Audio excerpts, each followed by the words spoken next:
Hi, so good day everyone, and we are here again to discuss the continuation of our research lecture.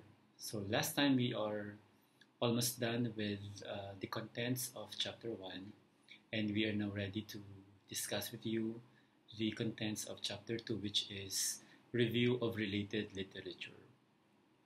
Now, this is a systematic presentation of literature. And when we say literature, we are referring to conceptual and research literature that are, of course, related to the problem. Please do not forget that you will only utilize literature that are related to your studies. In making sense of the literature, you have to ensure that there is an adequacy of presentation with reference to the problem, research design, significant findings of the study, of the previous studies. Now, you will notice that uh, related literature is the second part of our thesis format. But in reality, it must be in the first part because you can never write a research paper without reading the literature first. But literature can be presented thematically or topical, meaning according to themes or according to topics. You are supposed to be guided by the independent and dependent variables of the study. That's why it is important at the beginning of your paper that you already are sure with the independent and dependent variables of your study. If, for example, your independent variable is intelligence quotient and your dependent variable is academic performance, then those two variables are going to be your source for your thematic presentation. So it is expected that in your chapter 2, there are two main themes or two main topics, which are intelligence quotient and academic performance of the students. In making sense of the literature, I would like to give you the approach, which is called the SA approach. S stands for synoptic approach, and A stands for argumentative approach. When you say synoptic approach, from the word synopsis, you may define what the construct is all about, meaning to say that you will give the reader an idea of what intelligence quotient is all about. But please do not forget to include citations because the contents of the literature must be coming from, the contents of your write-up must be coming from the literature. So therefore, in-text citation is very important. In making a summary of your literature, you may state what has been said about the variable. You may state whether there are relationships, effects, or difference. That's why it is called the RED style or the red style. RED style, meaning you may state whether there are relationships, effects, or difference. Or possible, it's historical development.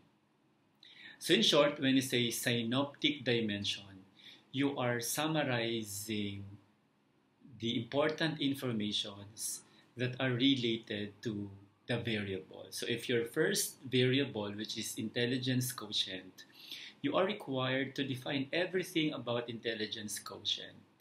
You may need to summarize and define what the construct is all about. So that is the synoptic dimension approach. The second approach is the argumentative approach. Argumentative approach would mean building arguments either through sentence of problematizing or SOP or the need for the study. When you build arguments in your literature, it means to say that you're establishing that there is a need to conduct the study. You are not allowed to conduct a research paper if you do not have a problem, which is the need for the study.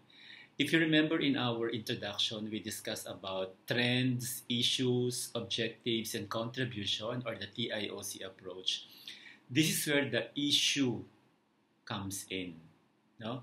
The issue, the problem, the gap, the blind spot, or the blank spot of the study is what we call the need for the study. And that is what we call argumentative dimension approach. For example, you may say, in the study conducted by Santos in 2011, he found out that intelligence quotient can significantly influence the academic performance of the students. However, De La Cruz in 2015 discovered that intelligence quotient does not have an influence on the academic achievement of the students.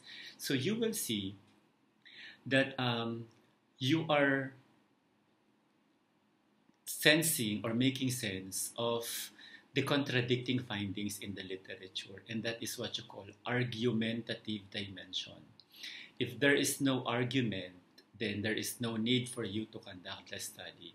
So meaning to say that for every theme, for every topics or thematic presentation, there should be an SA approach, the synoptic and argumentative dimension approach. So here, you will avoid the issue of plagiarism. If you read the article entirely, you make sense of the findings, especially the findings, and you write them down.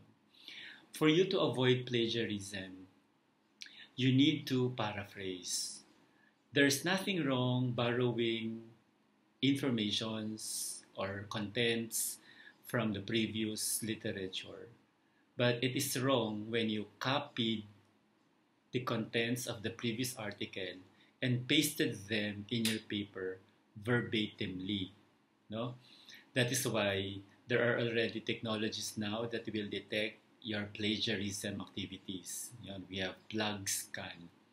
Copying and pasting them verbatimly is a big no-no. So therefore, one of the basic requirements in writing a literature is your ability to, of course, comprehend the contents of the literature and be able to write them using your own words, but the same thoughts or contents from the previous author. Again, you're not going to change the thought of the previous findings. You are going to paraphrase them to avoid plagiarism. Scientifically, this SA approach is being utilized in the 21st century already. But traditionally, yung mga dati nating mga writers, naglalagay pa sila ng synthesis of the study.